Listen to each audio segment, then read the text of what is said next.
The recording has started.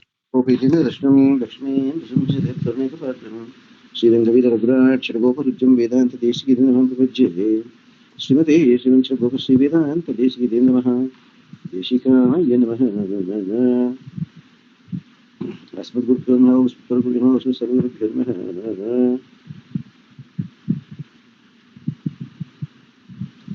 प्रपज्येन वज्रो नाम शुद्ध्यां गुणसम्पदां शरणं भवेतां शरणगोपमनीश्वरम् श्रीरङ्गनाथगोपीति दृष्टं लक्ष्मी नृसिंहसेवत्योमेकपात्रं श्रीरङ्गवीरगुरुजं वेदान्तदेशिकमनुविद्ये श्रीमते श्रीवंशगोपश्री वेदांत देशिनमः देशिकाय नमः लक्ष्मीनरसमारम्भां नाथयमुनमच्छिवामस्मदाचार्यपर्यन्तां वन्दे गुरुपरम्परां यो नित्यमच्युतपदां जीवरुक्मव्यामोहतस्तेत्राणि तृणाय मेने अस्मद्गुरोर्भगवतोऽस्य देहिकसिन्धोः रामानुजस्य चरणौ शरणं प्रपद्ये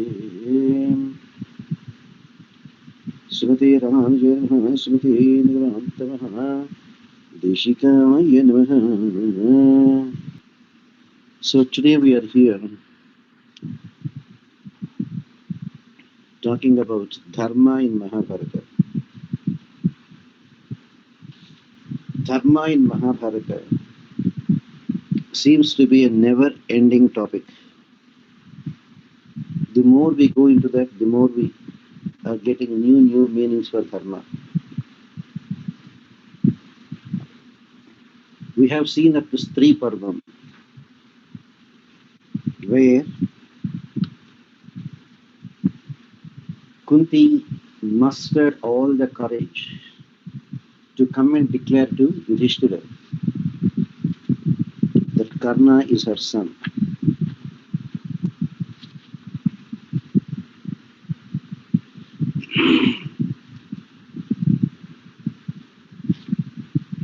When Yudhishthira started doing the funerals,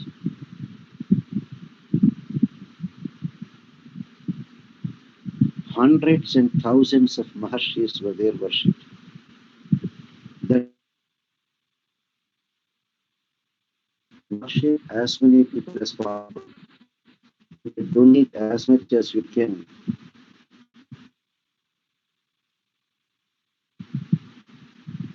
For the departed souls to attain some Uttama Gatis.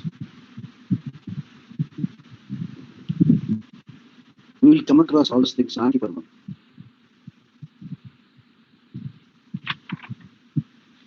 Though it is called Shanti Parvam, mostly it deals with only what is dharma, what to do, what not to do.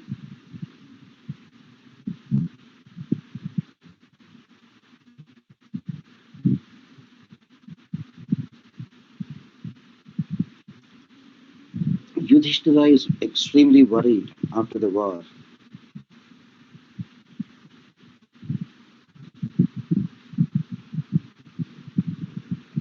Yudhishthira says,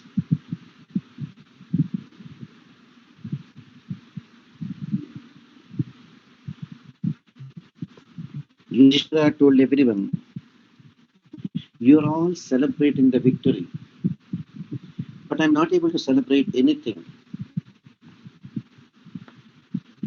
because he says, Saupatram Praupadeyansha Khatayitva Sudan Priyan Jayaha Ayam Ajayakaraha Bhagavan Pratiphatime.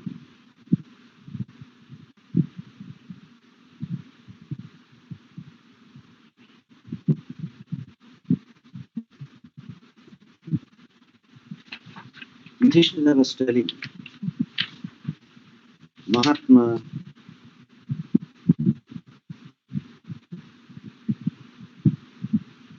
Vedavyasa,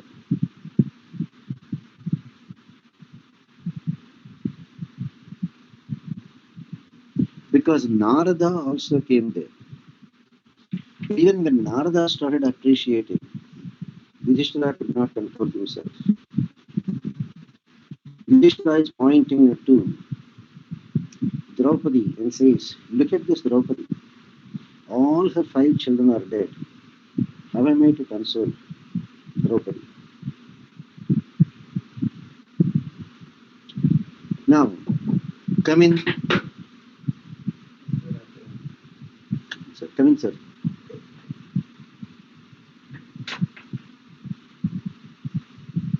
Just a few seconds, Amma. There's a devotee here. I'll talk to him and then he'll come. Naren. Sorry for the dilemma. So coming back to Yudhishthira is telling, how do you expect me to be happy? Now look, when this great Mahatma Krishna is going to Dwaraka, when Subhadra is asking, Krishna, what happened to my son Abhimanyu? What reply can Krishna give? Most important thing Yudhishthira is worried about. Mahatma, I just heard from my mother Kunti that Karna is my brother.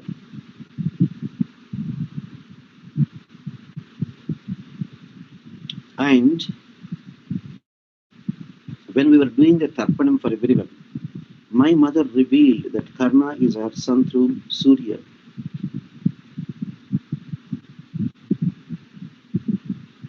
And that Karna is brought up by the chariot driver, Atiratha, and his wife, Radha. And he is popularly known as Radheya, Radha's son. Now Yudhishthira says, without knowing Karna is my brother, is my elder brother, I killed him. And that is actually burning me.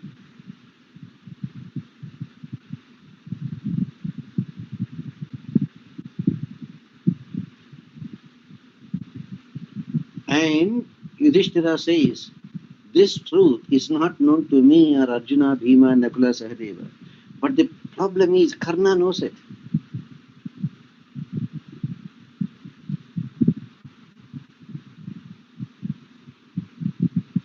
And Yudhishthira says, I heard that my mother personally went and told Karna.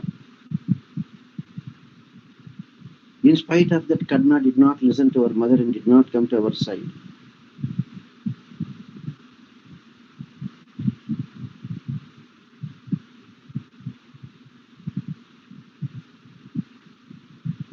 And Karna's logic was, how can I be ungrateful to Duryodhana? Another thing, he is a Kshatriya, this thing. If I now join Pandavas, everybody will say I was scared of Arjuna, that's why I joined them.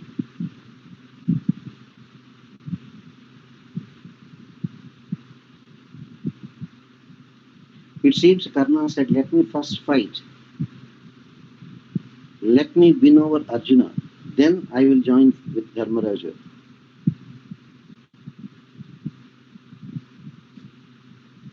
Now the questioning is, Yudhishthira is now aware that Kunti begged Karna, please, if you want to fight with Arjuna, but Karna before you, neither Yudhishthira nor Bhima nor Nakula nor Sahadeva can stand.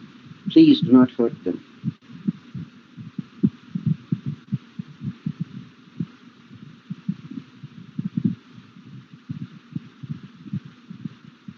And now Yudhishthira says how magnanimous Karna should be to give a promise to Mother Kunti. Yes, I will spare Yudhishthira, Bhima, Nakula and Sahadeva. But because of my loyalty to Duryodhana, I cannot spare Arjuna.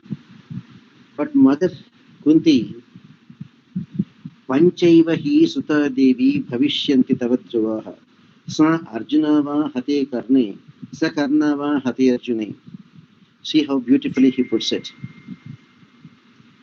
Mahatma Narada, I cannot control my anguish because Karna had the magnanimity to tell our Mother Kunti, Mother Kunti, you will always have 5 sons.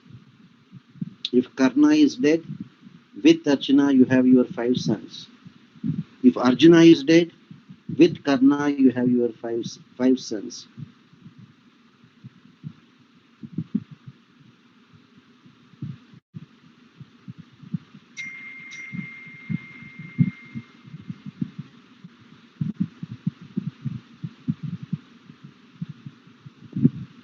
And now Yudhishthira is lamenting that great personality Karna. He preferred to die in the hands of Arjuna But he never revealed, Arjuna, don't kill me, I am your brother. Even though he knows the truth.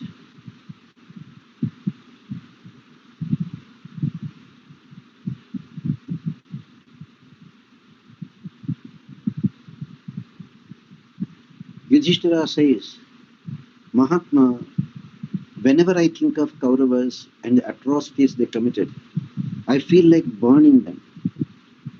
But the minute I see Karna, I do not know. I could not get angry with him.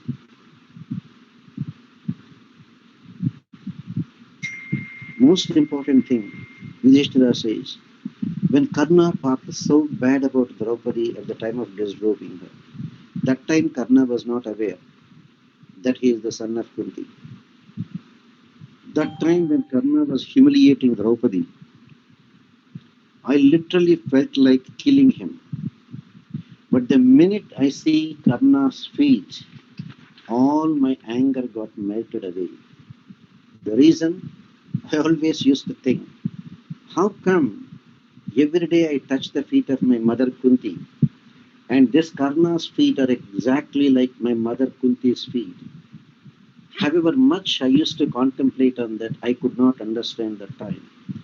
But Mahatma Narada, now I understand why Karna's feet are exactly like my mother Kunti's feet.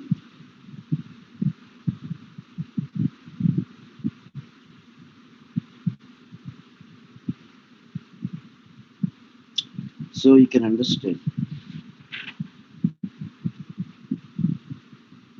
how Karna was there cursed by a Brahmana.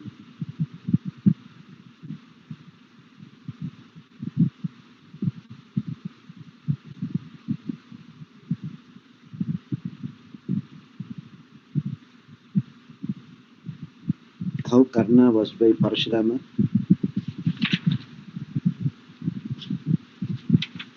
And the greatness of Karna. Dharmaraja could not control his anguish. All his anguish turned to the woman who had personified.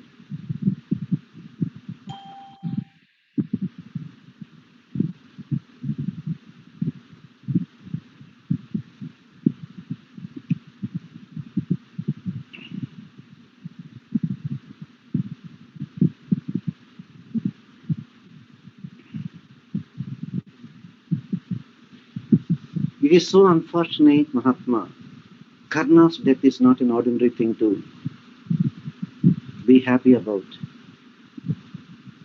Karna is killed not by one, not by two, but by many people.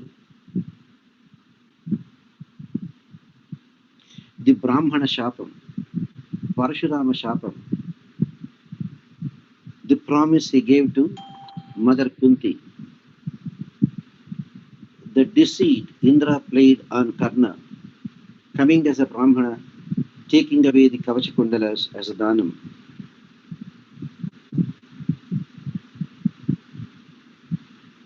And Bhishma himself, to avoid a direct fight between Karna and the Pandavas, humiliating Karna by calling him as a person of the lowest rank, Ardharatha. And our maternal uncle, Madri's brother Shalya, unwillingly accepting to help Duryodhana, ended up as the chariot driver for Karna, and the constant humiliation by Shalya added to all these things, Krishna on our side. So that's how Karna ended up. And he says, I am not able to forgive myself, Mahatma. Yudhishthira's anger turned towards womanhood personified. You know, ladies, don't take it personally. It's not your fault, but facts are facts. We should be prepared to accept everything with a pinch of salt.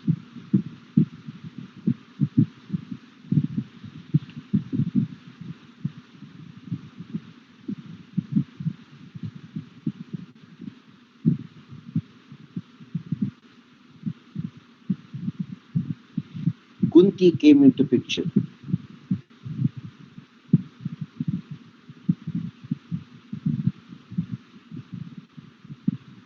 Kunti came into picture and tried to console Yudhishthira. Yudhishthira, it is not your fault.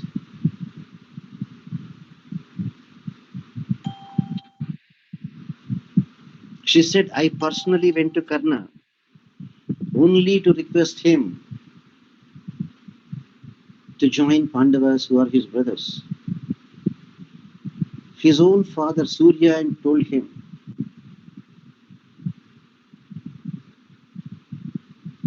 Surya revealed to Karna in his dream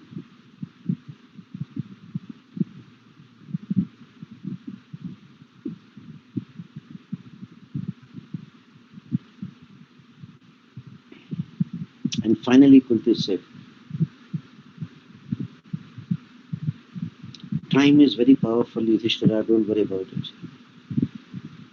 Yudhishthira could not control himself. Bhavatya gudha mantratvat pidito asmi iti uvachatam. Yudhishthira could not disrespect his mother Kunti, but at the same time could not control his anger. He said, Mother Kunti, you are withholding the secret and not revealing to us.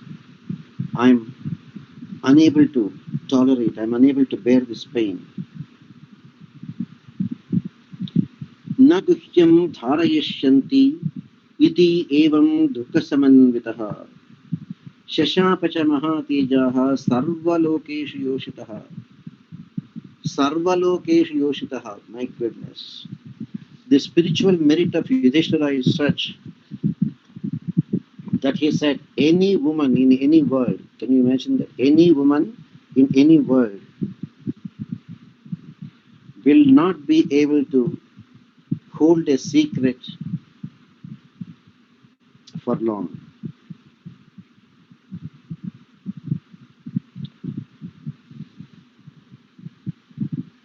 And Yudhishthira decided, I don't want this kingdom. I don't want this Pattabhishekam. I better renounce everything and go to the forest as a vanaprastha or live like a sannyasi.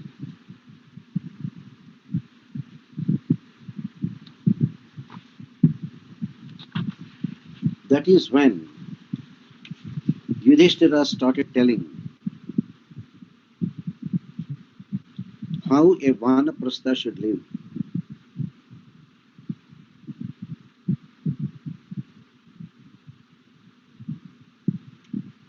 Yudhishthira says, Dharmam, why we are unable to live as vanaprasthas, as the great sannyas ashrama, what they have mentioned in Mahabharata. Look at this. As a vanaprastha,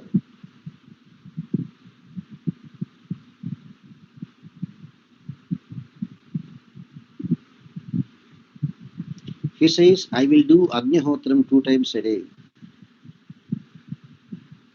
I will eat very little. I will allow my body to die a natural death.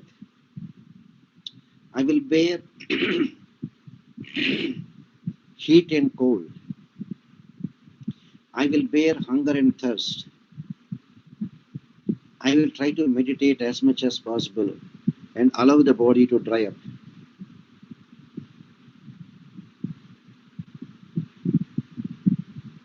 My only entertainment in the forest will be the nice chirping of the birds.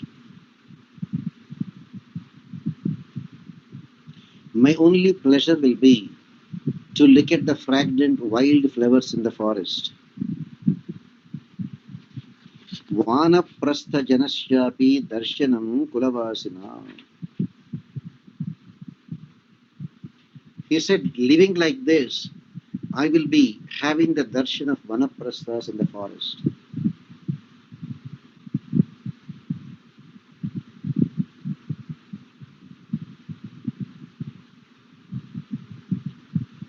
Now he is talking about living like a mendicant.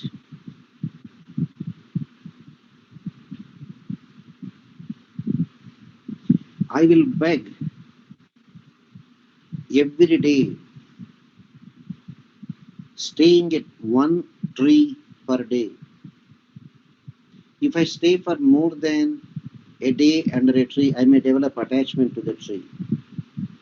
I will rather shave my head.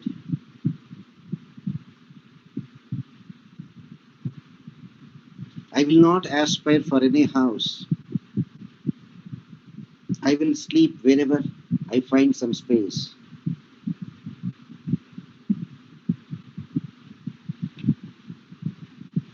And he says, he will never hurt.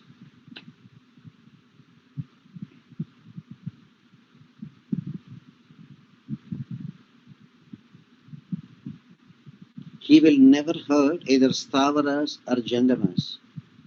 Stavaras, those who cannot move, like the trees and the plants. Jangamas, those which can move. And the Jangamas that can move are of three types: Jarayuja, Andaja, Svedaja.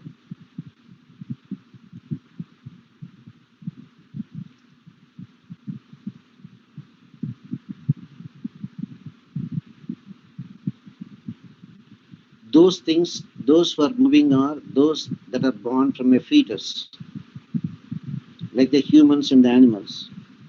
Andaja, those who are born through an egg, like the birds, etc. And Svedaja, small insects and worms that can get birth through moisture, even from sweat. I will not hurt anyone.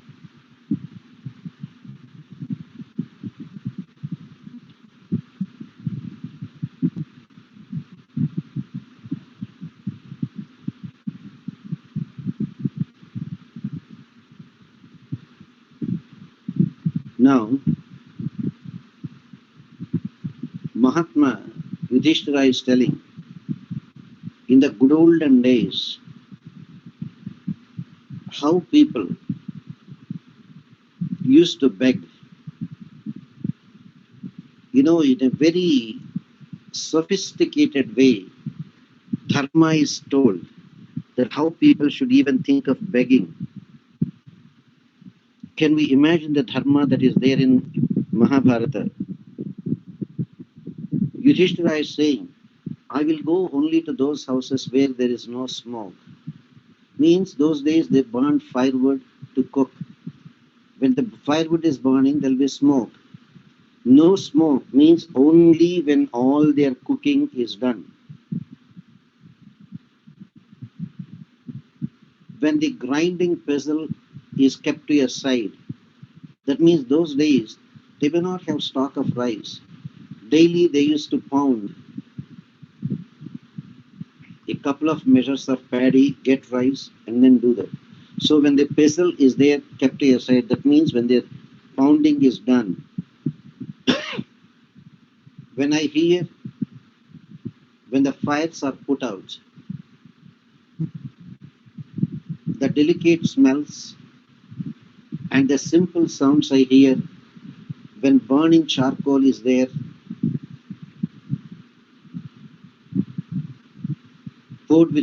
even some real cold water is poured on the burning charcoals. The type of smell that comes out of the burning charcoals that are there put out by cold water, and the sounds they produce, that indicates to me cooking is over in that house. And he says, I will go to a house to beg only if I know all the people have eaten there. That is, when I do not hear the sounds of any spoons or ladders touching the vessels. That means when all the serving is done, that they all completed. That is how bhiksha they used to get. And he says, even for that bhiksha, either I will take bhiksha from only one house, if not three, if not 2 or 5, but not more than 5. If I don't get anything from the 5 houses I go, I will not go to the next house. I'll fast that day.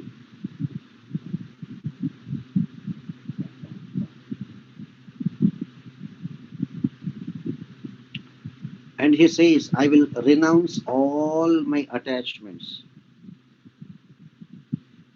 whether they are friends or enemies. I will show no difference. Janma mrityu jara vyadhi vedanabhihi abhidrutam. I will not worry about this samsaram, which is filled with birth, then death, in between birth and death, old age and diseases.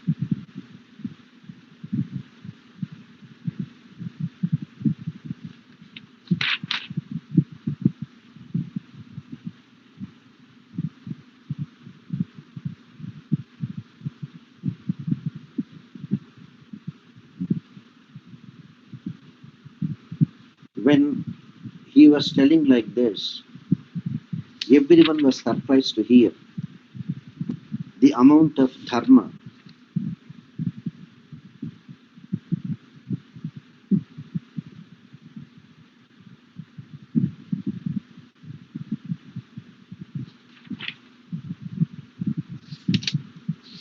Nakula is telling about Grihastha dharmas. Since most of you are there in the Grihastha ashrama,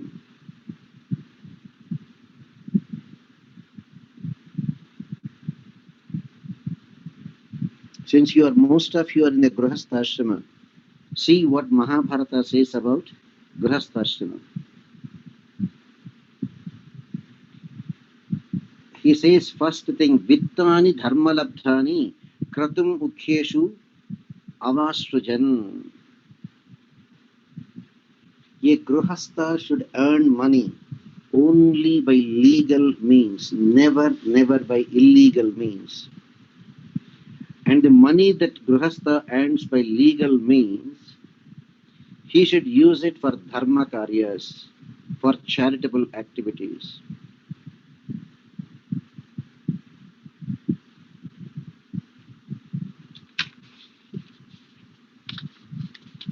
Most important thing for a Grihastha is Atithi Satkaram. A person in a family life, whenever a guest comes, it is the duty of a householder to make sure that the guest is properly taken care of. Atithi Satkaram.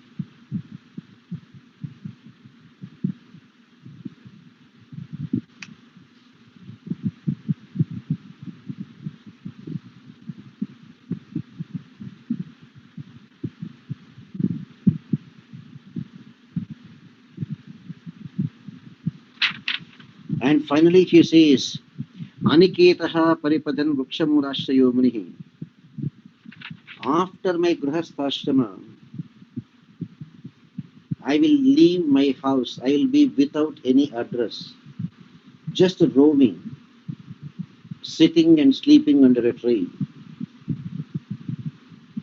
Most important thing, you want to practice spiritual life? Krodha harshavanadrucha. Overcome your anger. Most important thing for a grihastha, do not become slaves to anger. And Vaishunyancha Visheshataha. In Grihasthashrama you can earn money. But remember at the same time Grihasthashrama declares Vaishunyancha Visheshataha. Be very generous in donating.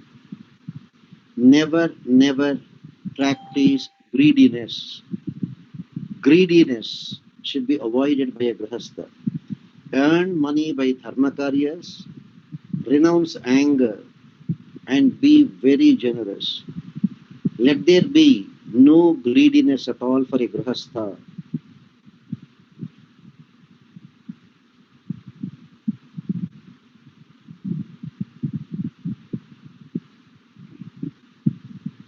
That is the reason why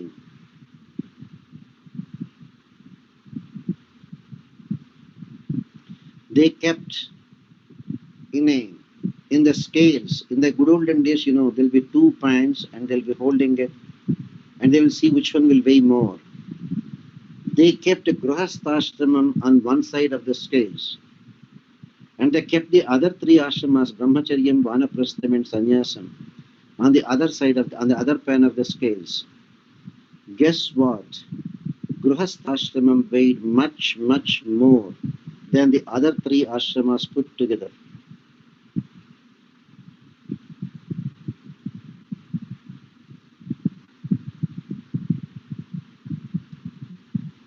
Therefore, grahasthas, dharmam, following dharmam, grahasthashrama will also lead to salvation.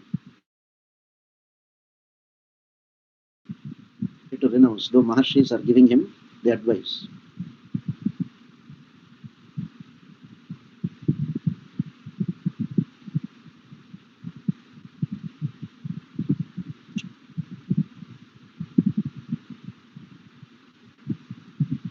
Antarbahishcha yat kinchat mano vyasangakarakam.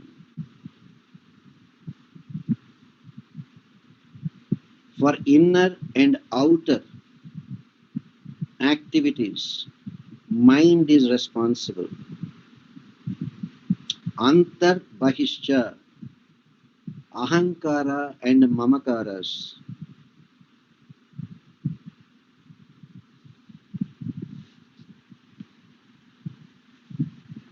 Now,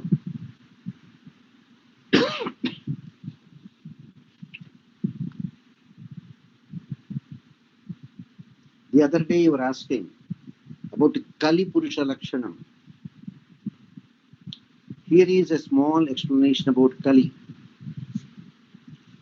Remember, Kali is different from Kalki. Kalki is an incarnation of Narayana. Kali is a sin personified in Kali Yuga.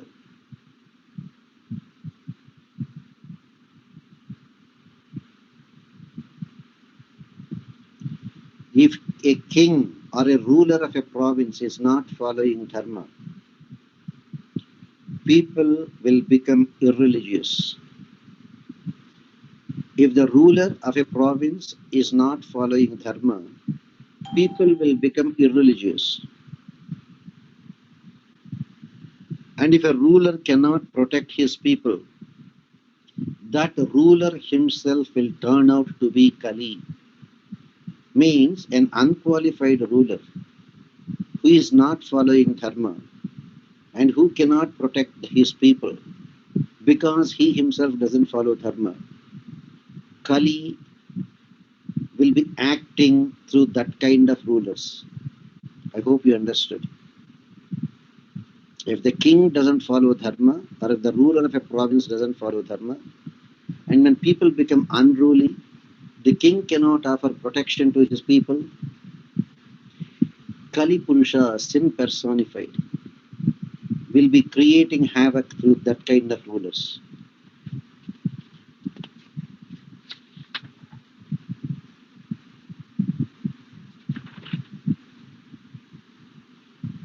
Finally, Arjuna is telling about the greatness of a karma yogi, Janaka Maharaja.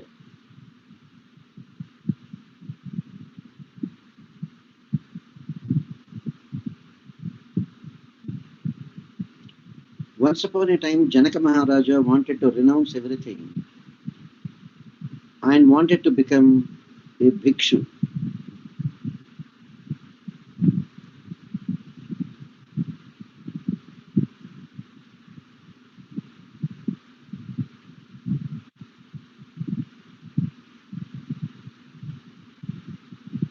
Then Janaka Maharaja's wife came and talked to him. You are a king. Accepting bhiksha is not the right thing that you should do.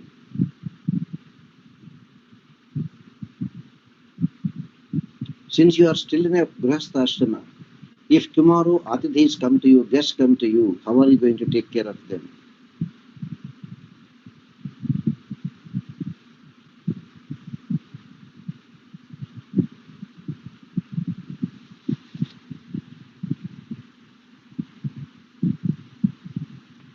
Therefore, follow your Grihastha dharma.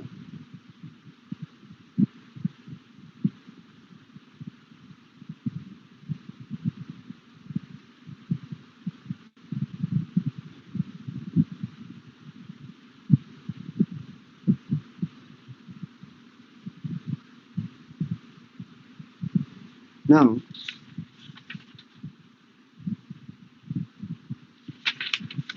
as in Grihastha, you are like a wonderful lake where many people can live in your protection. So many fish, so many frogs. Now, if you leave Grihastha, you are deserting them.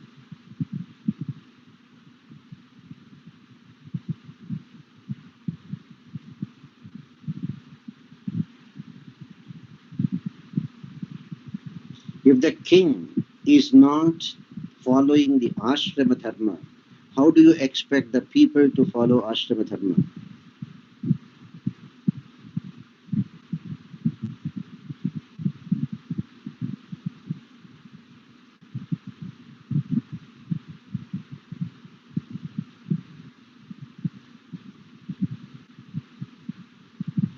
A person who wants to practice spiritual life should renounce two things, raga and dvesha, attachment to some and hatred for some. Overcome these things. Therefore, we should be very, very careful. Dharma is very, very subtle.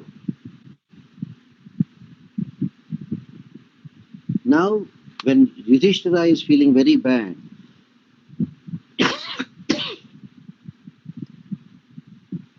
that he committed a great sin in killing his own brother, Karna, and that he wanted to leave everything and go into the forest. Finally, Maharshi Vedavyasa comes and talks to him about dharma, about the prayashchittas that we can do to wipe out the sins we have committed. Prayashchittas means expiatory ceremonies. The procedures to wash off the individual sins will be very strange for us to listen, but at least let me give you a sample so that if any one of you are interested, I can guide you to Mahabharata, Shanti Parva, chapters 32 to chapters 36.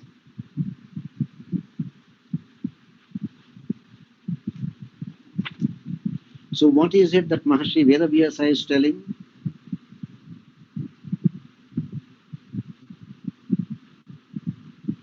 For a person who is there, who want to qualify himself as a Brahmana, tapasya, tapo dharmaha sa nityo vedanishchitaha. Brahmaneshu tapo dharmaha. A person who wants to practice Brahminical way of living must spend most of his time in meditation. Brahmaneshu tapo dharmaha. Tasya dharmasya krutnasya kshatriyaha paridakshita. And the person who can enforce that dharma is the kshatriya.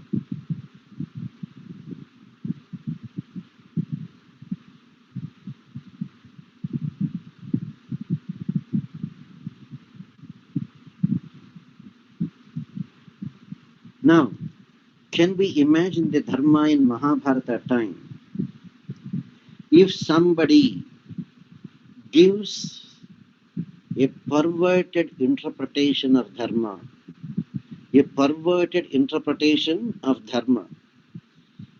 whether he is your own son, or whether he is servant, or even if he is a yogi doing meditation, giving the wrong interpretation of adharma as dharma or dharma as adharma, is fit to be put to death. If a king is not imposing the right punishment on the perpetrators of adharma, if a king is not imposing the right punishment on the people who are following only adharma and who are ruining dharma, guess what the dharma says? The king will get all the sin of those miscreants. If a king is not punishing the people who are indulging in adharma, the king will get their sin. Can you imagine that, sir? Now, this we are talking from Mahabharata, Shanti Parva, Vedavyasa telling Yudhishthira. Is that reminding you of anything in Valmiki Ramayana? Similar dharma? Emma, any one of you? Is that reminding you of anything that if a king is not punishing the people who are indulging in adharma, the king will get that sin? Does it remind you of any incident in Ramayana? No? Nobody wants to reply? Ramchandra Swami. Is it the one that somebody beats the dog on the street dog and the dog comes to Rama and complains? No. What is it? What is it, Chakradev? Is it the incident that somebody kicks the dog and? No. That is from the Uttarakanda, which is not considered as fully authentic. Swamiji, his child is died, Swamiji, before his the Brahmana child is also, it is also in Uttara Ramayana, Uttarakanda. For Ravanasura, Swamiji? No, sir. Rama himself says that to Vali. Rama himself said the same statement to Vali. Vali, you are asking me, you don't have enmity with me. Why did I kill you? That you are not my enemy. You said, I'm not your enemy. I'm not fighting with you. I was fighting with Sugriva. Why did you kill me? Bhagavan Ramachandra declares, this entire country belongs to the Ikshvakus. You people are only, after all, Samantas, in charge of small hamlets. So right now, Bharata is the king. Even though I am in the forest, I can still act as a representative of Bharata to establish Dharma. Dharma dictates a younger brother should be treated as your own son. If you treat your younger brother as your own son, your younger brother's wife will be like your daughter-in-law.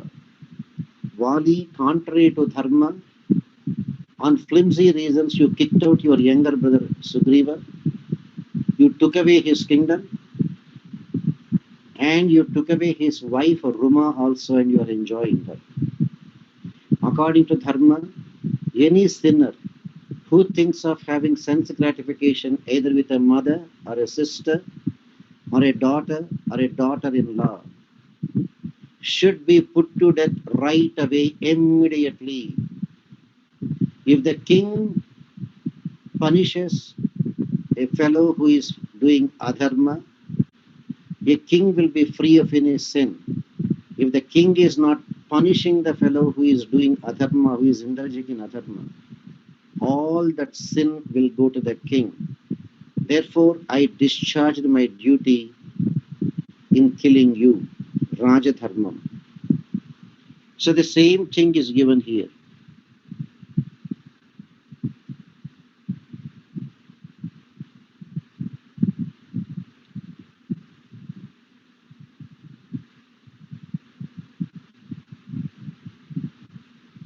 Now here comes a peculiar argument.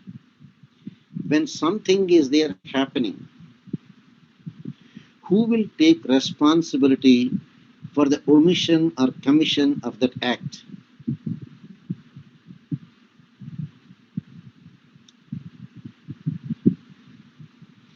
Example given in Mahabharata. There is a woodcutter. He takes a very sharp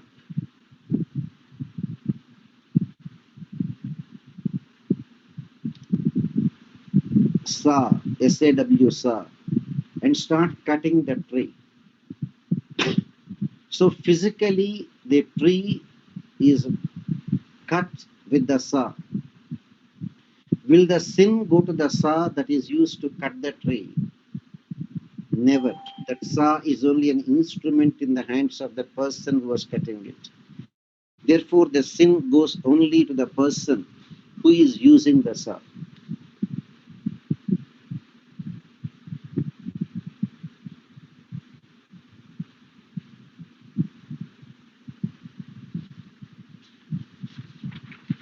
In that sense, somebody asked this question. Mahabharata, an explanation to understand better how an action, who is responsible whenever something happens is. The best example given in Mahabharata is someone comes and hits you and your legs are broken. Somebody comes and hits you, your legs are broken. When you are getting angry at that person is giving an explanation why he has hit and why your legs are broken. He says, yes, I hit you. Yes, your legs are broken. Then he says, I am innocent. In the previous life, you might have broken the legs of someone. So accept it as due punishment for you for the karma you did in the previous lives. That time you did the karma, and this time you are enjoying the karma phalam. Therefore, do not curse me. I am only instrumental. And the other Mahatma who was hit, whose legs are broken, is telling dharma in a very nice way. Sir, for no reason you came, you picked up a fight with me, you hit me and you broke my legs. Now you are giving a perverted interpretation of dharma that you will not get any sin for hitting me and breaking my legs, and you are justifying your actions based on that I might have hurt somebody in my previous births, and that karma phalam I am enjoying today, and you are only instrumental in coming and hitting me and breaking my legs. So that Mahatma said, no sir, that argument is not tenable. If I hit somebody in my previous life, and if I deserve punishment for that in this life, God, who is the most impartial judge, doesn't need your help. Bhagavan doesn't need your help to dispense justice. Without any involvement of other people, Bhagavan can give me the punishment. In an absent-minded way, I may be walking without realizing there is a stone in front of me. I may just trip and fall down and break my legs. Without any human involvement, if we are receiving punishment, that is the karma phalam we are going through. Since you came with a weapon, hit me and broke my legs, you acquired additional karma. It is not the karma phalam that I am enjoying, but you out of your swatantriyam, not following paratantriyam, have taken law into your hands and hurt me. Therefore, you have no choice but to go through the karma phalam. See how beautifully karma phalam is explained in Mahabharata. Don't be responsible for inflicting punishment on others. The other person's argument, why do you blame me if I break your legs? Accept it as you broke somebody's legs in your previous birth, and God is giving you the punishment in this life. I'm only instrumental. Through me, He is doing it. And the other gentleman whose legs are broken, his understanding of dharma, which is justified, is if I hit somebody in my previous life and hurt someone, And if I have to go through that karma phalam in this life, God doesn't need your agency. God doesn't need your help to dispense justice. God can inflict punishment on me for the sins I committed simply by I may be walking in an absent-minded way, not realizing the stone that is there a few feet away from me in my path. I may trip over that stone, fall down, and break my legs. Without any involvement of a human being, if some things are happening to us, we all must accept it as the karma phalam that we are going through. But since you are involved in some actions, you are acquiring more karma for which you have to pay a heavy price, either in this life or in hell or in next life. That is dharma.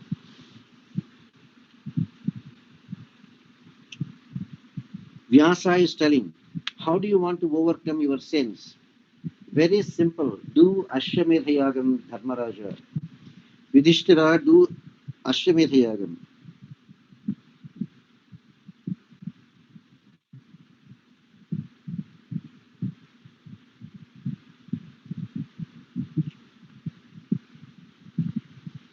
Vedavyasa says, by doing Ashwamedha Yagam,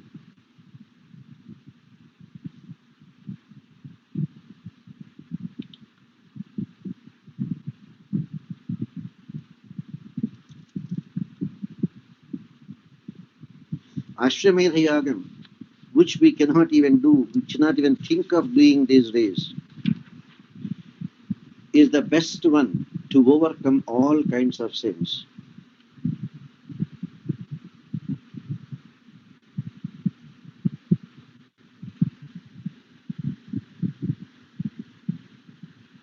Vedavyasa is giving the example. Dharmaraja, Yudhishthira, you are feeling bad that you killed your own brothers. Forget about Duryodhana and others who are the sons of your father's brother Dhritarashtra. But you killed your own brother Karna, you are feeling bad. Vedavyasa is telling, listen to me.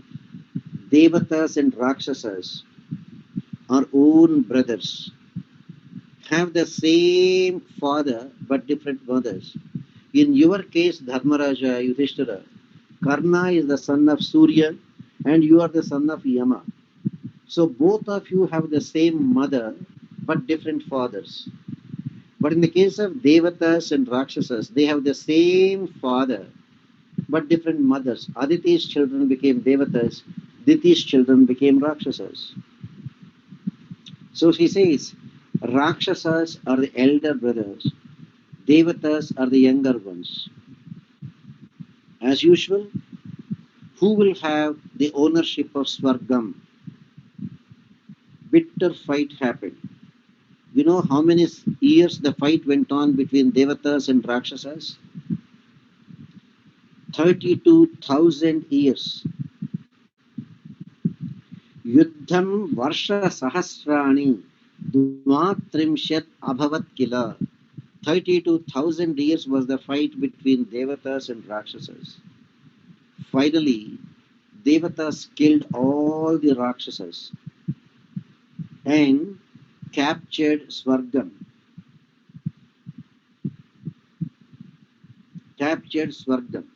So what happened? Indra got all the sin of killing his own brothers. Indra got the sin of killing his own brothers. What did he do? He did 100 Ashwamedha Yagas. Shatak Kratu is called as Shatak Kratu. Shata 100 Kratu Yajna, Shatak Kratu, one who did 100 Ashwamedha Yagas and became Indra free of any sin and is enjoying as the chief of Swargalokam. Yudhishthira, you also do Ashwamedha Yagam and wash off all your sins.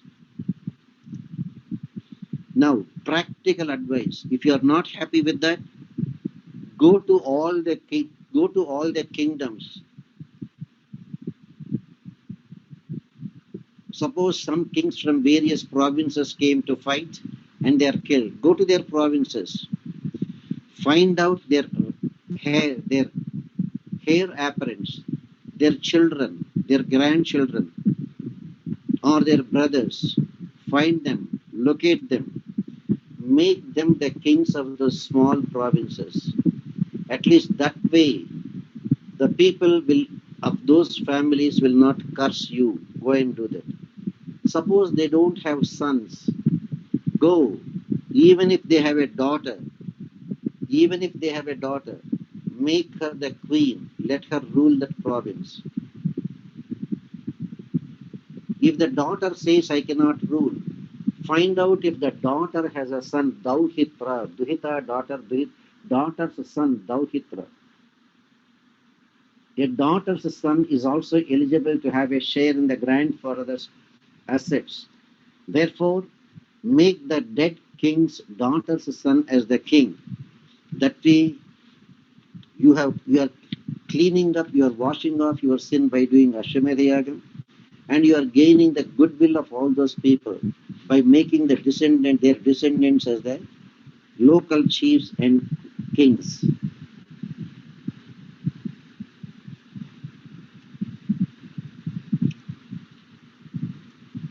Now, Mahabharata says, if a brahmachari is there, sleeping at the sunrise time or the sunset time, it is a very, very grave mistake. They should do prayashchittam for that. Mahabharata says in Dharma, if a elder brother is not married, a younger brother should not marry before the elder brother. A younger brother should not marry before the elder brother gets married. Prayashchitta is to be done for that.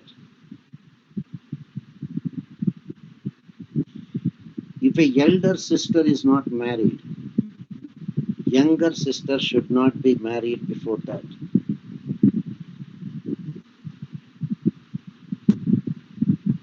Remember, not only killing animals, even selling meat and meat products is a sin.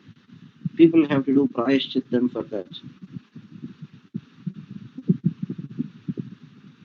If a person accepts money, demands money for teaching the Vedic knowledge,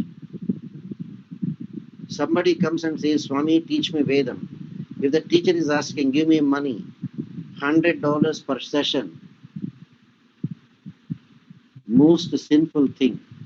Why do you think Vedic scholars are there, not respected? They are selling the Vedam. That is the problem. For money.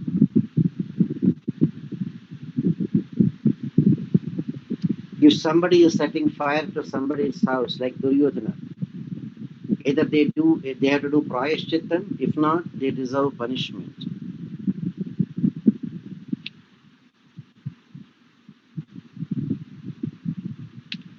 As Krishna says, Swadharme nidhanam shreyaha paradharmo bhayavaha.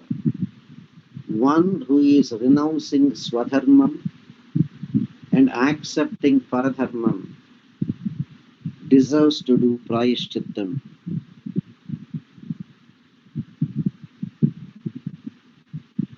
Then, abhojya bhojanam, what you are not supposed to eat. If you eat it, we have to do prayashchittam for that.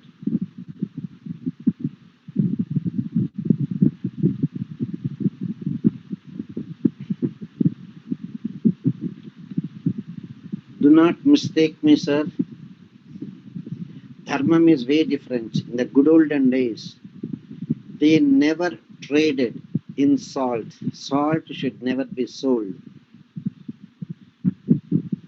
Like that, many, many things are there which are not at all palatable to the present day society.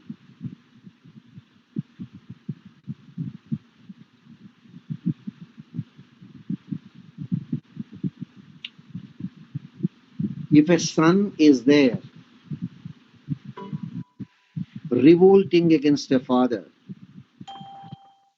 when a son revolts against the father, the son has committed a grave adharmam, should do prayashchittam.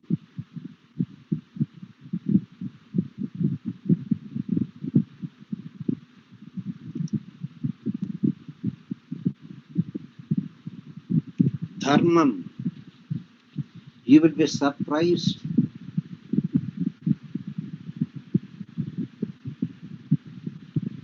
If you look at the Srirangam, Lord Ranganatha's temple in Tamil Nadu, the most famous Sriranganatha temple, was built by Tirumangai Alvar.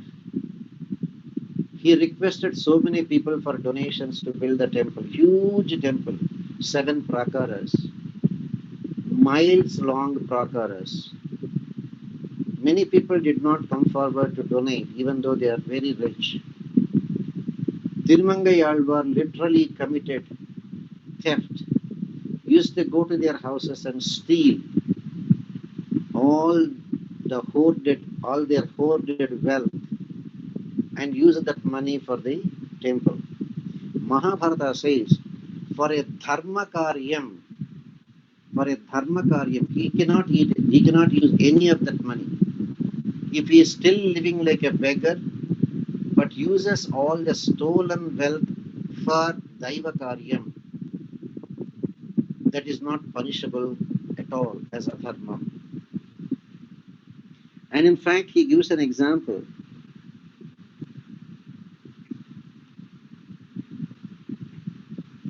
A student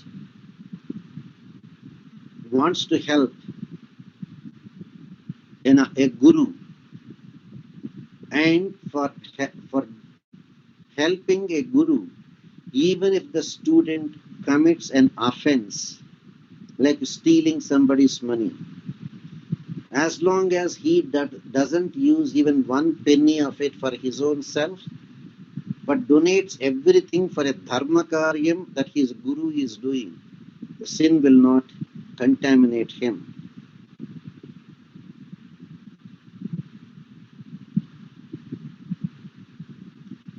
When you get sin, he says, Vrudha pashu samalambham naiva kurvan nakarayet anugraha pashu namhi samskaro vidhanotitaha. Killing the animals or allowing them to kill,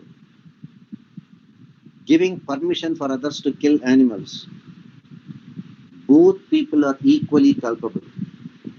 And Mahabharata goes to a greater extent by saying, the person who is authorizing the killing, the person who is actually killing, the person who is trading in meat and meat products, the person who is buying, the person who is cooking, and the person who is eating that non-vegetarian food, all 6 of them are equally culpable for the sin of killing that animal.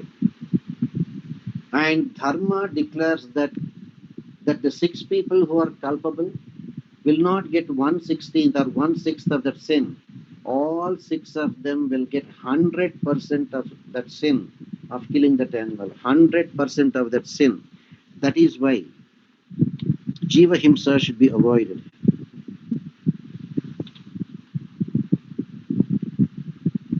So what is the prayashchittam for all these things? Good. A person who committed that kind of sins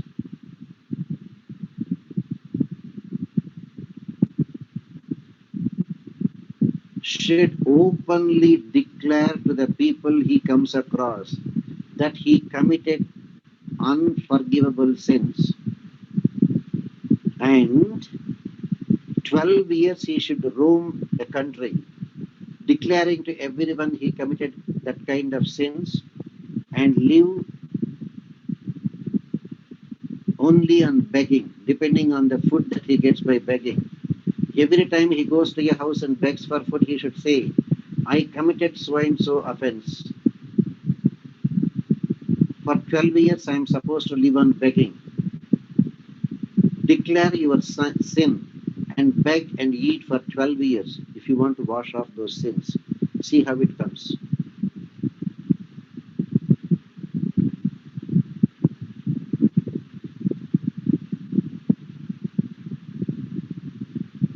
If somebody has got Brahma Hatya Dosham, a person practicing Vedic Dharma, if somebody kills that kind of a person, Brahma Hatya Dosham,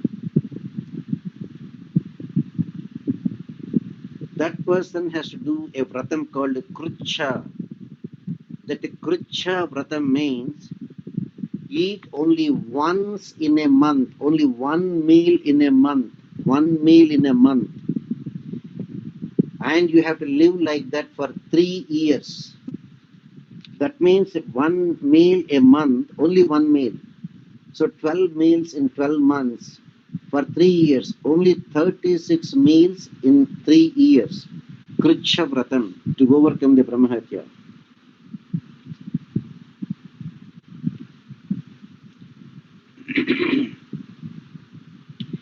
There is a different way of doing a Krucha. If you think you cannot live taking only one meal a month for 3 years, if you cannot do that, that Krucha can be done in a different way. How?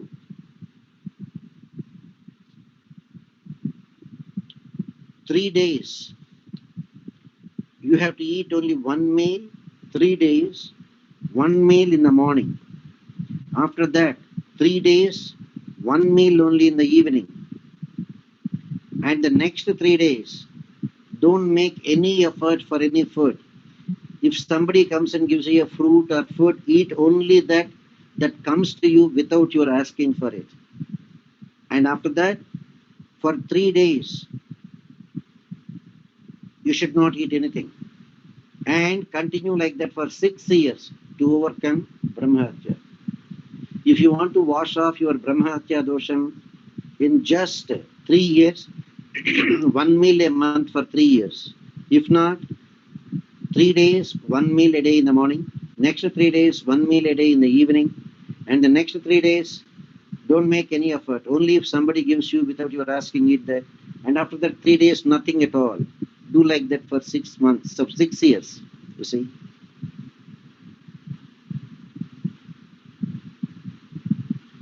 If you want to wash off any kind of sin that you have committed, any kind of sin, let's not get into Swarnasteyam, Surapanam, Gurutalpagamanam, Brunahatya,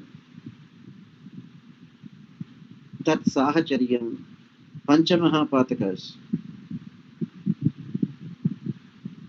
Swarnasteyam, stealing others' money and gold. Surapanam,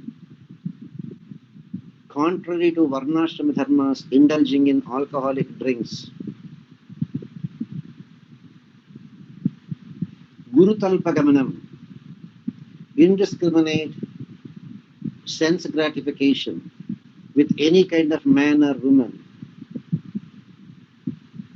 Brunahatya, resorting to abortions, killing the unborn fetus.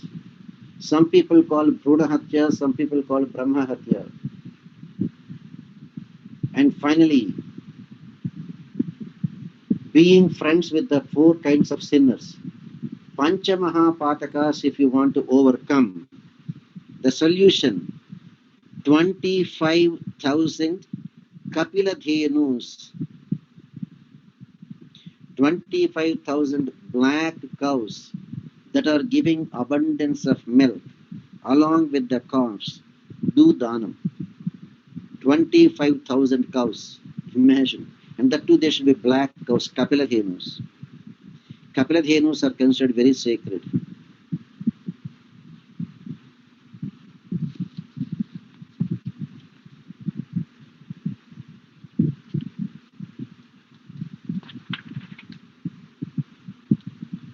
Now comes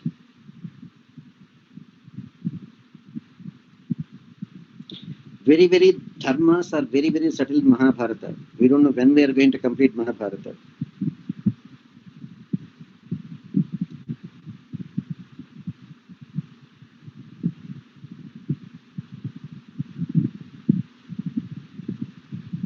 If you have a yajñopavitam, if you want to wash off your sins, yajñopavitam, you had a proper upanayana samskaram, you want to wash off your sins, good.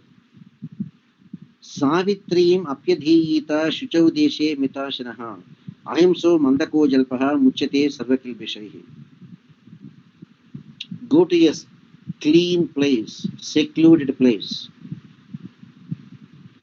Eat extremely little, just enough to survive. Do not indulge in any kind of hurt, even to the plants. That means eat only the fruits or vegetables that fell down from the tree, that fell down from a plant. Never hurt even a plant. Eat only those foodstuffs that without hurting the plants or trees. Maintain silence and do that Gayatri Japam. Keep doing, there is no time limit. Until you die, keep doing Gayatri Japam.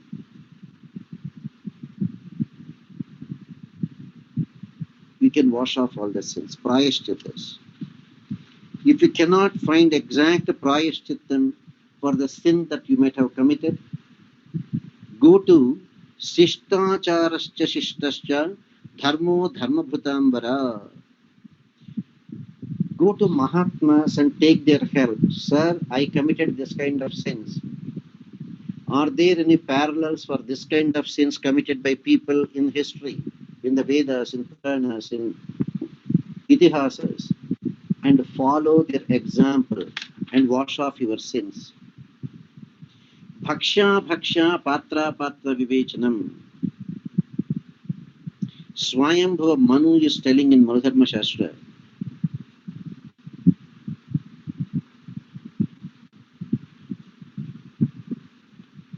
Says every one of us have to follow a few things for Dharma Rakshana. Satya. Always stick to the truth. Adhyayanam Adhyapakatvam. If you have a Yajñopavitam, study Vedas or learn Vedic knowledge. If you don't have Yajñopavitam, do not study Vedas, but get only Vedic knowledge, not direct study, but getting the summary of it and learning it. Wipe out your anger. Practice complete non-violence if you want to follow Dharma.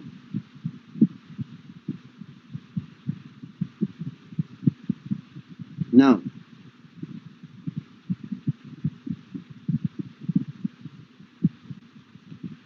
if you want to follow, it is very unfortunate, but let me tell you, in some parts of our country, I heard and we all know, like say in West Bengal, in Kashmir, even the so-called people who are supposed to be practicing as priests, they are not supposed to eat non-vegetarian.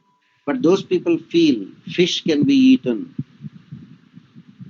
The creatures that are there in the waters can be eaten. But Mahabharata very clearly says, a person who wants to practice a priest way of life, Brahmanatvam, Brahma karmas, should never eat any kind of meat products, fish, or any kind of thing that is having flesh and blood.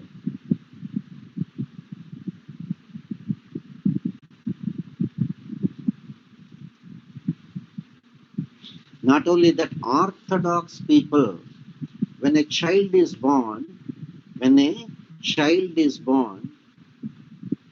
the first 10 days is called Jata Shaucham, means a quarantine period for 10 days. People live in seclusion, and afterwards they have a Shuddhi, Punya, Vachana, Karma, etc.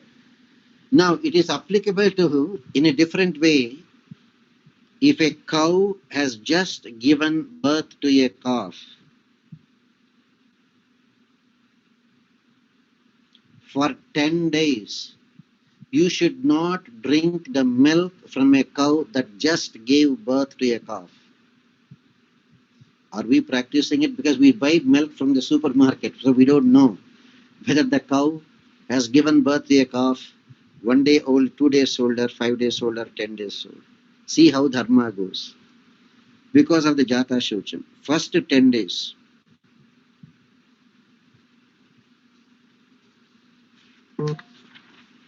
Do not eat food from each and every one. Only if a Bhagavata gives food, eat it. If not, no. If you are doing business, good, nothing wrong in that. But if you are charging exorbitant interest rates, it is adharma. Never accept money from a fellow who charges exorbitant interest rates. You know, back home in India,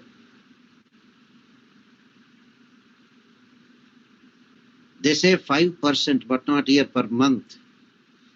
If they borrow $100 from you, every month the interest is $5. But it looks very simple, $5 per month for $100.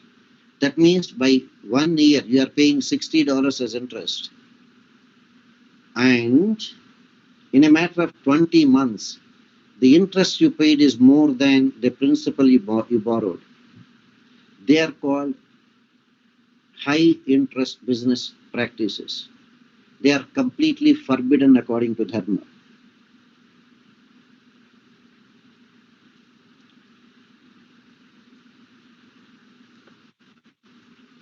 When you are giving food to others, of course, people may say, what to do if I'm a left-hander? Never give anything to anyone with your left hand. Give it with your right hand. Never serve food with the left hand. Use the right hand.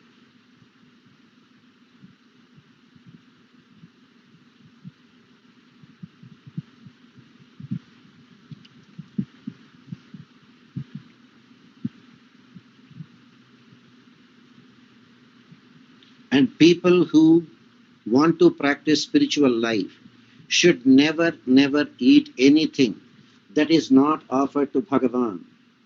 Bhagavan, the Supreme Lord Narayana or his incarnations. If that food item is not offered to Bhagavan, never eat anything.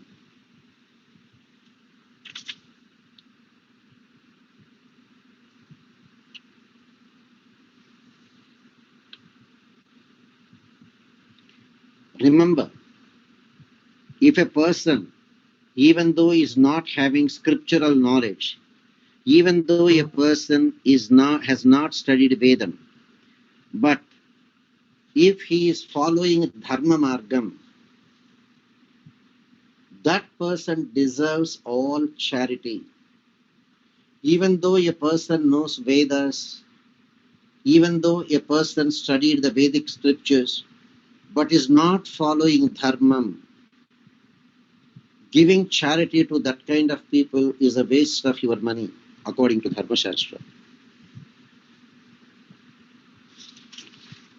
Having been convinced by Maharshi Vedavyasa himself, Yudhishthira decided not to go to the forest and get the Pattabhishekam done.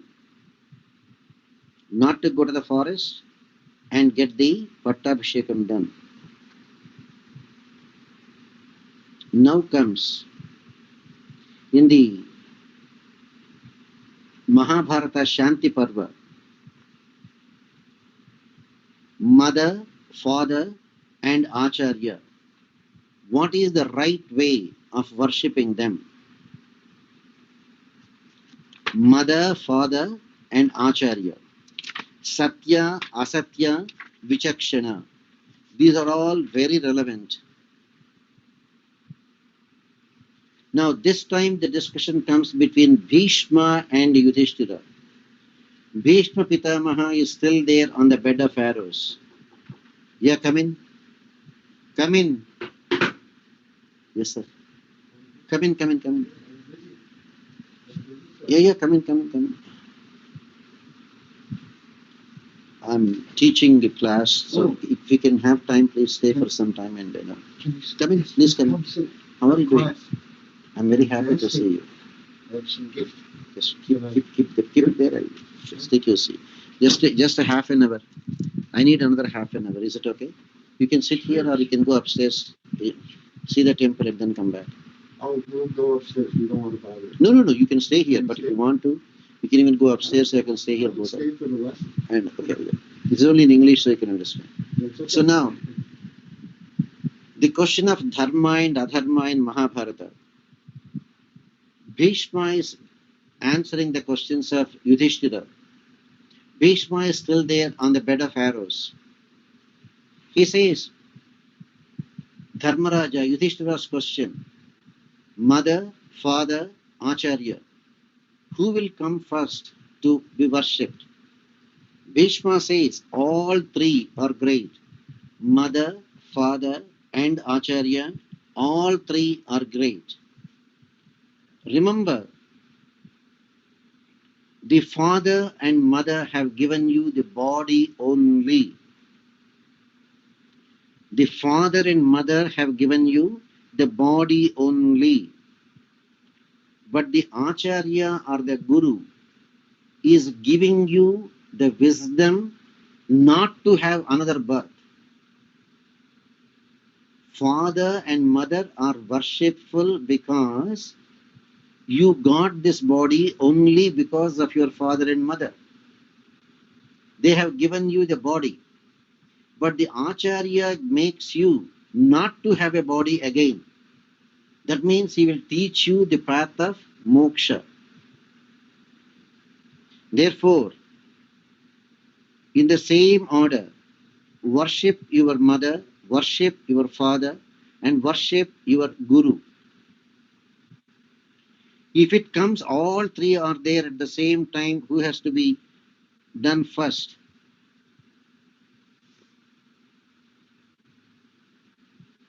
Since parents have given only the body, but acharya is giving you the upadesham so that you will not get another birth. So it is like a second birth for you.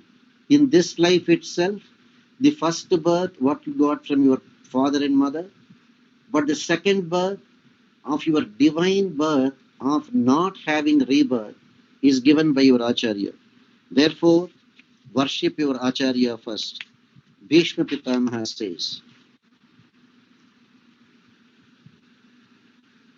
when you can do that, when you can realize in your acharya the father and mother, try to see your father and mother in your acharya.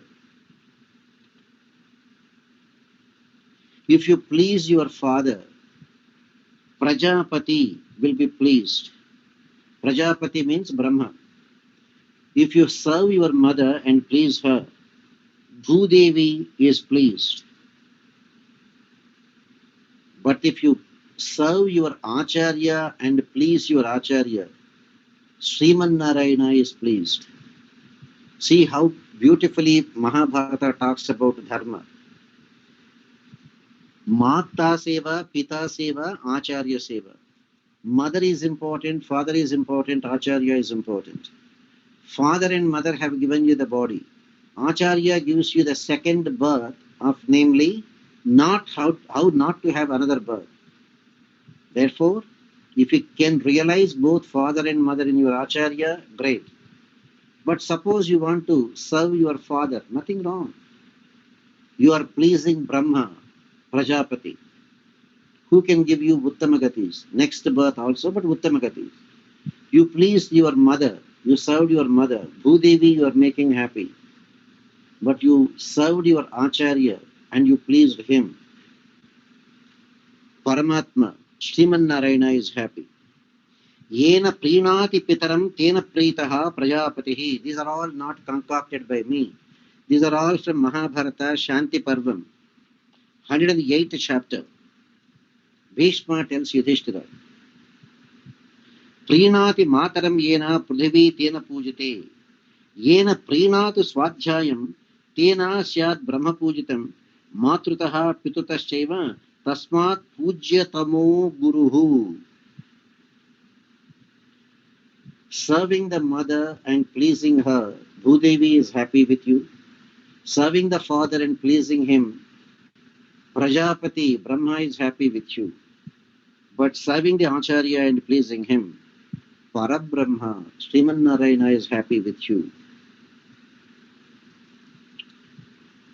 Then comes the vichakshana between Satya and Asatya, truth and telling a lie.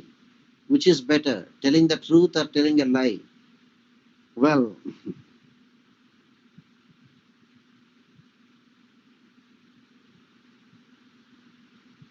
Mahabharata, Bhishma gives, telling the truth is great. Always telling the truth is greatest. Telling nothing other than the truth is perfection. Satyasya vachanam sadhuhu sa satvat vidyate param yattu lokeshu durjnanam tat pravakshyami bharata. But remember, by telling the truth, if somebody will be killed by telling the truth, do not tell that. Keep it to yourself. But don't tell a lie. Never tell a lie. But suppose you tell the truth, and if that results in the loss of life to another person, do not tell a lie, but do not tell the truth. Hold it to yourself. Hold it to yourself.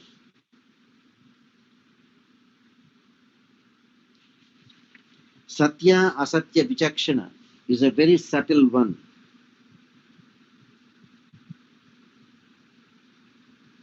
Dharmam Dharanat Dharmam iti ahuhu. Only by practicing it becomes dharma. You see the difference between gurus and acharyas? The gurus, they tell everyone, don't get angry, don't get angry, but they keep getting angry. Acharyas, they will tell once, twice, 3 times. Of course, 4th time they will also get angry. A guru is the one who gets angry right away, telling the students not to get angry. But an acharya is the one who tolerates at least 3 times before they get angry. They show it in practice. Therefore, he says, dharmam comes to you only by practice, not by preaching.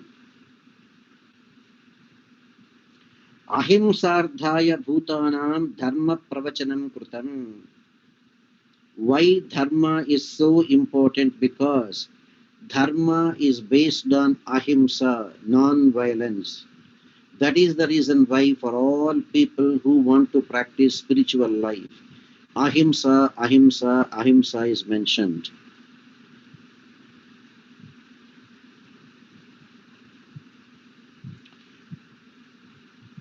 Anyone who wants to practice satyam must also practice ahimsa satyamakrodha tapodanam damomatihi anasuyasya matsaryam anirja shilamevacha esha dharmaha kurushrestha. This is dharma. Anybody who wants to follow dharma as given in Mahabharata, even in present days, Mahatma Bhishma is instructing Yudhishthira, namely, first practice non-violence. Always stick to the truth. Try to overcome your anger. Spend your time in meditation. Give as much as you can to charity. Overcome jealousy and hatred. These are the foundations for dharma.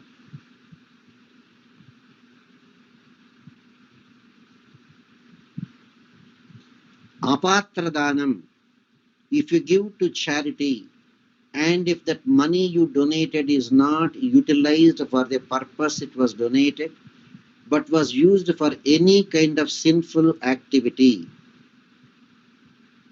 even the person who is giving that dhanam will get a share of that sin. Therefore, judge before you give to others.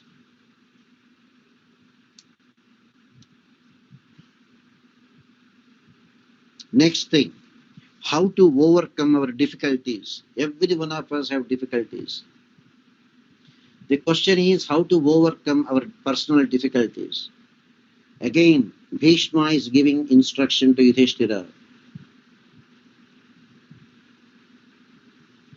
First thing, if you want to overcome difficulties, maintain silence, maunam. Try to practice maunam, silence as much as possible. Practice ahimsa, non-violence. Maunam, ahimsa, and third one, controlling the mind. Possible only through meditation. Because we acquire karma, our difficulties are the result of our own karma, and we acquire karma through our thought process.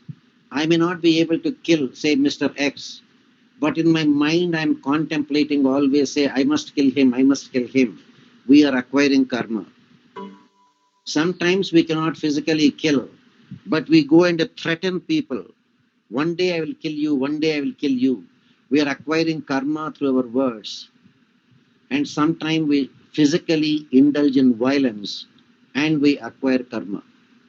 Therefore, there are three ways we acquire karma. To overcome that, practice non-violence. Do not physically hurt others. Do not hurt others with your words. Practice silence. Do not contemplate on hurting others. Practice meditation, so that even your mind will not be indulging in the prohibited activity of adharma. Do these things, difficulties will not hurt you.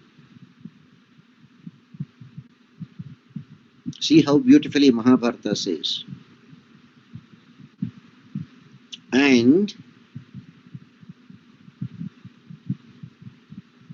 you want to overcome your difficulties?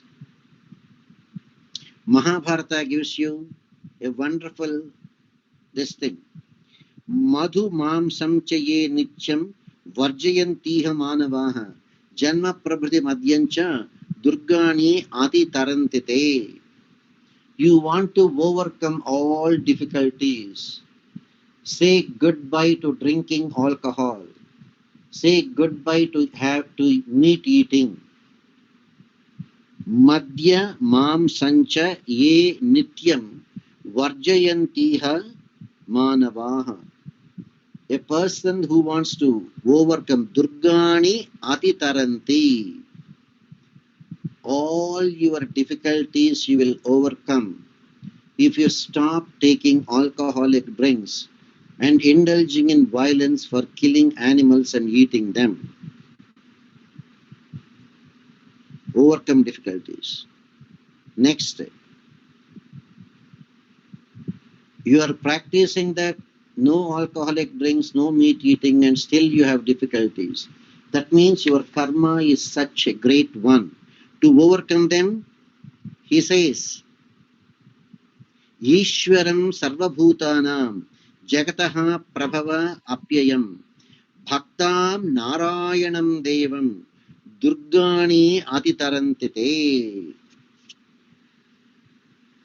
If you want to overcome your difficulties, do that Sharanagati, do that Sharanagati. Why? That Supreme Lord Narayana is the only one capable of Srishti, Sthiti and Layam, creation, maintenance and destruction. An Amsha of Narayana becomes a Brahma. An Amsha of Narayana becomes a Shankara. And Narayana himself assumes the role of Vishnu for maintenance. So, since he is a Srishti, Sthiti, Laya, Karaka, become a pure devotee. Pure devotee of Narayana is absolute surrender to Narayana. Then Bhagavan will make sure your difficulties are wiped out. And Mahatma Bhishma is concluding this dharma by saying, Ya esha padmaraktakshaha pitavasa mahabhujaha suhrat bhratra cha mitra cha sambandhi cha tadha achyutaha. Hey Yudhishthira, you are asking me about dharma. Look at this Mahatma Bhagavan Sri Krishna standing next to you. He is your brother-in-law. He is your friend. He is your well-wisher. And this Sri Krishna is none other than Pitambaradhari, Sriman Narayana. Ya iman sakalan lokan charmavat pariveshtayet Ichan Prabhuru Achinchatma Govindaha Purushottamaha. This Govinda, this Purushottama is none other than Sayesha Purushottamaha Rajam Stavaja Durdarshaha Vaikuntaha Purusharshabham. This Krishna, this Paramatma, this Govinda is none other than that Sri Vaikuntanatha. He is none other than Sri Vaikuntanatha. And again he says Krishna is none other than Narayana in Mahabharata. Ya evam samsayantiha bhaktam Narayanam Harim te tarantiha durgani na cha atri vicharanaha.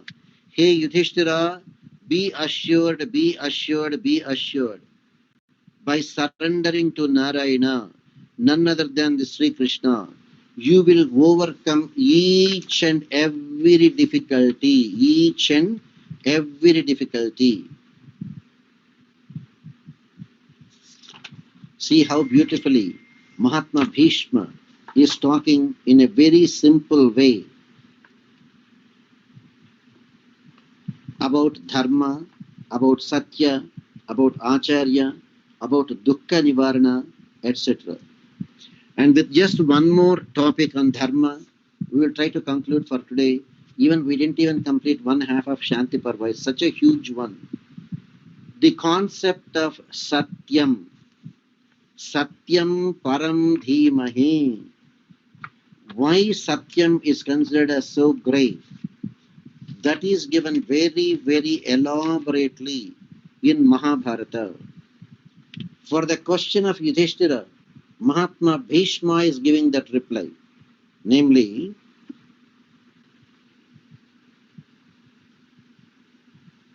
Chaturvarnasya dharmanam sankaro na prashasyate abhikaratamam satyam sarvavarneshu bharata.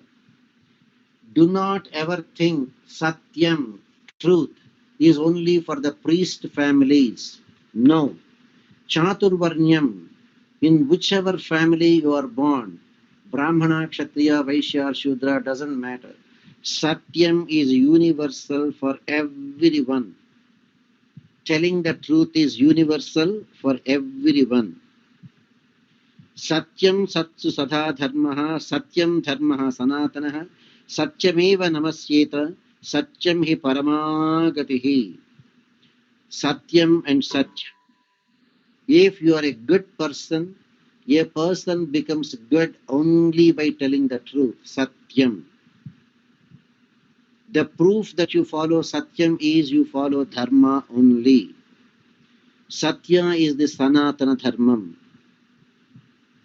And Satya alone gives you moksham. Satyam is Dharmam. Satyam is Tapasya. Satyam is Brahma.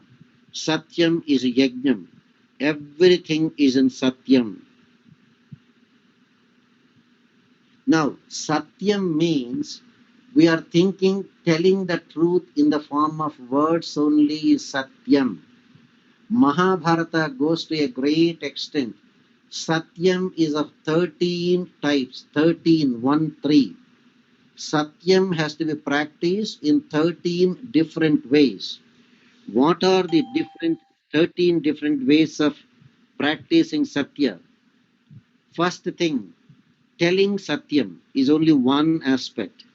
Samata, treating everyone equally, is also Satyam. Dhammam, having your sense control, is also Satyam. No matsaryam, no jealousy, is also Satyam. Kshama, forgiving others, is also Satyam. Ladza, feeling ashamed when you commit a mistake, is also Satyam. Sahanam, tolerating The mistakes of others is also Satyam. Not having any envy is also Satyam. Renouncing is also Satyam. Meditation is also a form of Satyam. And be firm to stick to Satyam is also Satyam. And practice what you believe as Satyam is also Satyam. And finally, non-violence, the 13th one, is also Satyam. Satyam we have to see not in just words, but in our actions also, in 13 different ways. Now, if you want to follow Satyam,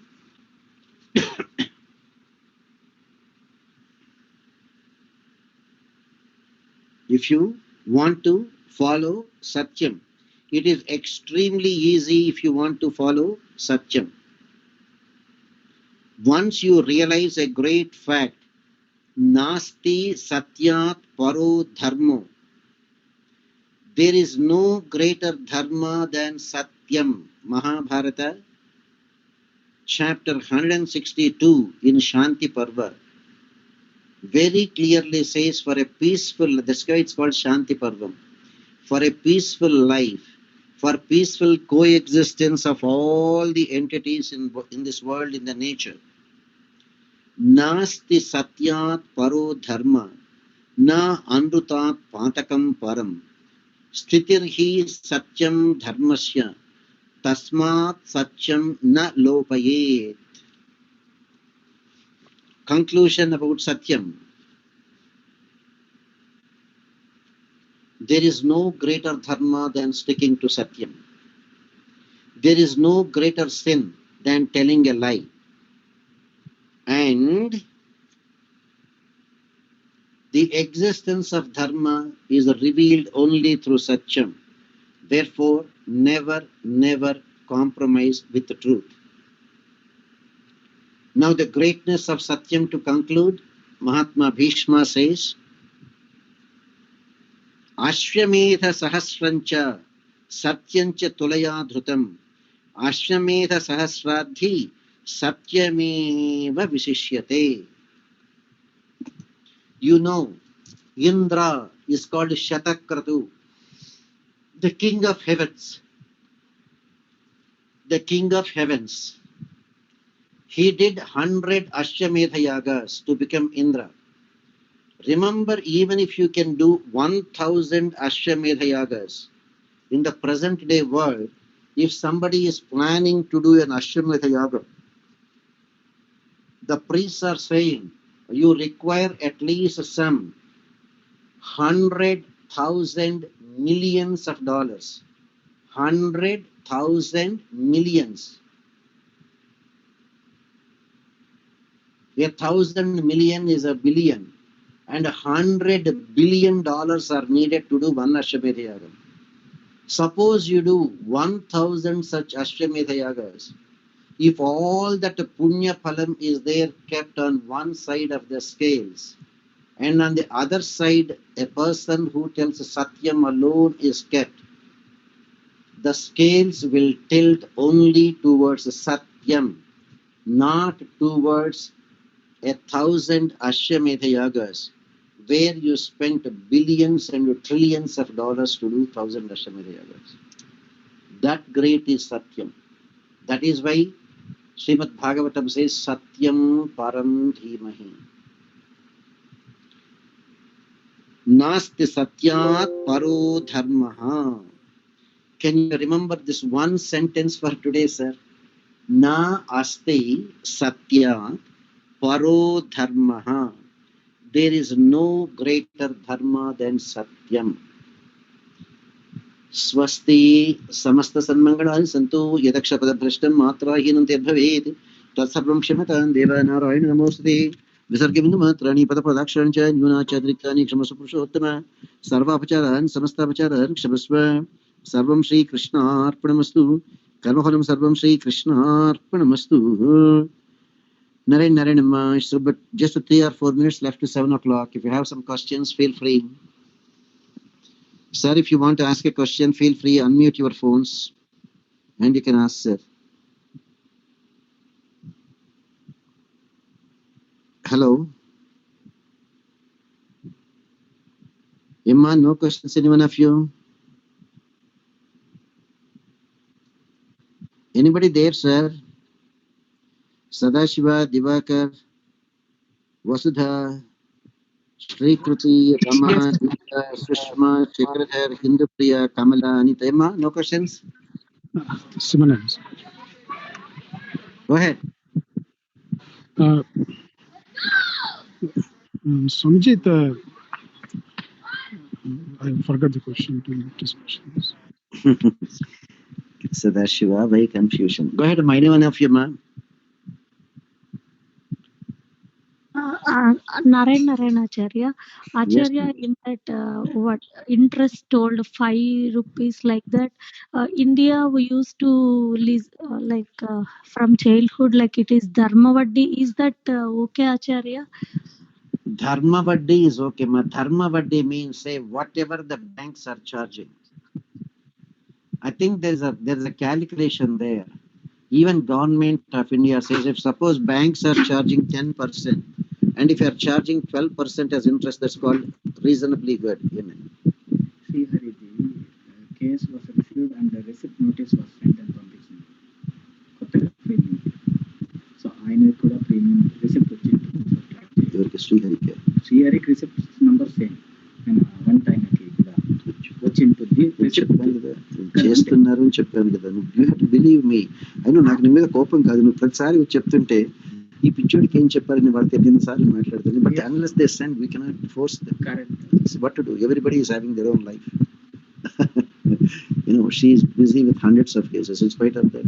So it's okay. ఇంకొక శ్రీ వైష్ణవ family ఇక్కడ వచ్చిన స్వామి ఆయన కూడా immigration number నేను తీసుకుని ఆయన పంపించామని చెప్పిన ఆయన మీకు తెలుసు నేను చూపిస్తాను next time get the number. Go ahead, sir. Question. So going back to Malleshwari, your question. Suppose banks are charging 10%. You charge 12%. I think government of India also considers us as reasonably good. But when people are charging 5 rupees per month means $5 of interest per month for $100 borrowed. It comes to 60% of interest.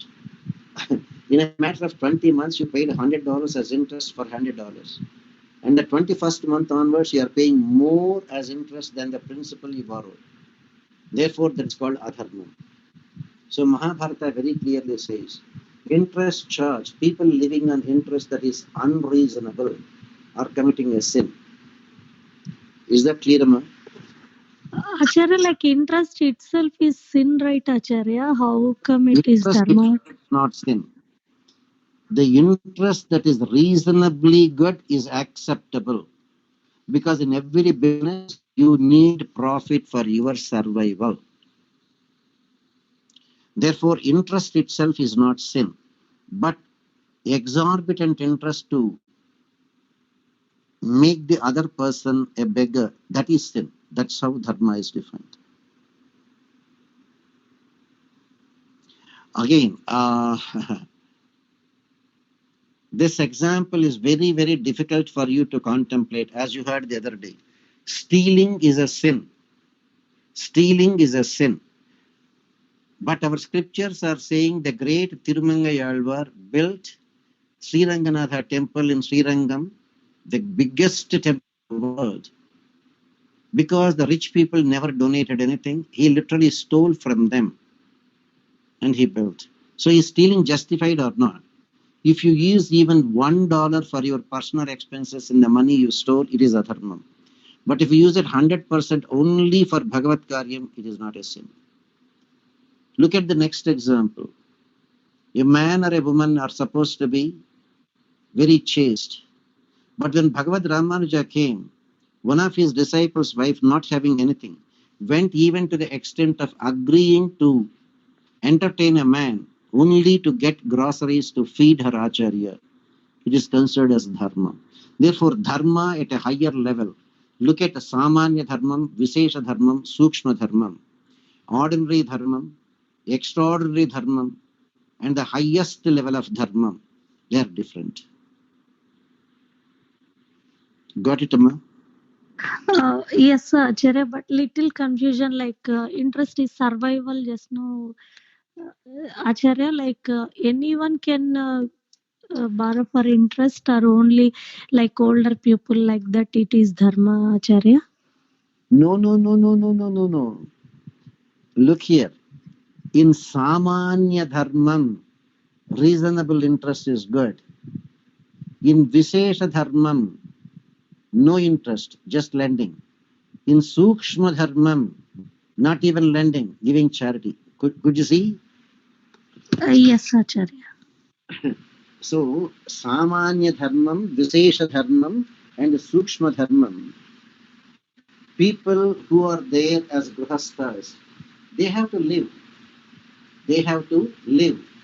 Therefore, if bank is charging you 10%, that means if you borrow $100 from the bank, for 1 year you pay only $10 as interest. That is what's meant by 10%.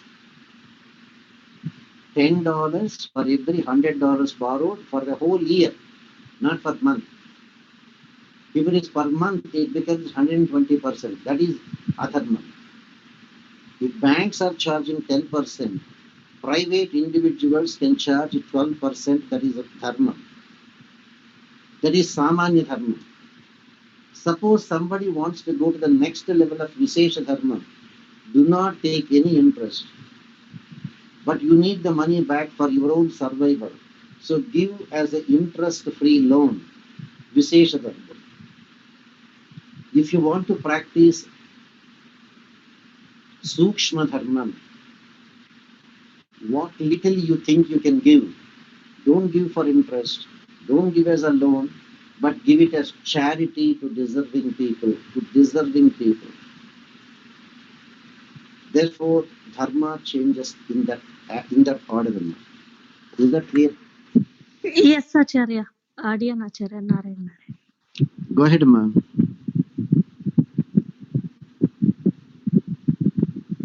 No questions, ma'am. All right, sir, we'll continue Mahabharata for at least a few more weeks because we are still only in the Shanti Parva. And Anushasana Parva again is full of dharma. Naren.